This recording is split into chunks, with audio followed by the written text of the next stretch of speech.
সুন্দর বেশি দাম তো মির্জাপুরে এত দাম নেবেন কেন? যাবে চিন্তায় নিব। ডিয়ার ভিউয়ার্স, এই আখটি আমি কিনেছি 50 টাকা পিস।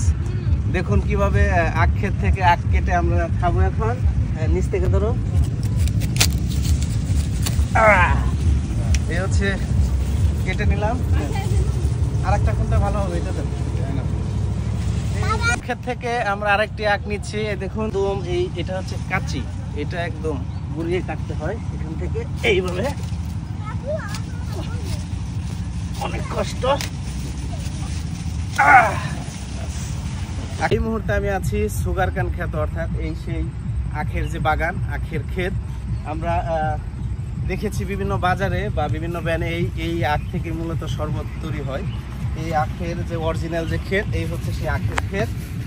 এটি মূলত গাজীপুরের একটি ঐতিহ্যবাহী এলাকা। ভাওয়াল মির্জাপুরের যে তুরাগ নদী বয়ে গেছে, সেই নদীর পাশ দিয়ে এই আখের বাগানগুলো করা হয়েছে। এখানে সুবিশাল একটি বাগান। এই বাগান থেকে মূলত যে এই বাগানটি করেছে আখের ক্ষেত, তাকে আমি প্রশ্ন করেছিলাম। এই আখগুলো মূলত 50 থেকে 60 টাকা দরে বিক্রি হয় এখান থেকে পাইকারি। পরে বিভিন্ন বাজারে গিয়ে দাম ধীরে ধীরে বাড়ে। তো চমৎকার সুন্দর থেকেই মূলত সুগার, অর্থাৎ যে আখের যে রস বা চিনি, এটা উৎপন্ন হয়।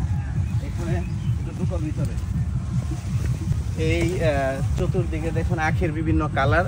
এটি হচ্ছে মাটি কালার, অর্থাৎ এঁটেল কালার। এটা হচ্ছে ইয়েলো কালার, অর্থাৎ এগুলো পরিপক্ক হয়েছে, এগুলো এখনো পরিপক্ক হয়নি। চমৎকার সুন্দর এই আখের বাগান। ধন্যবাদ সবাইকে।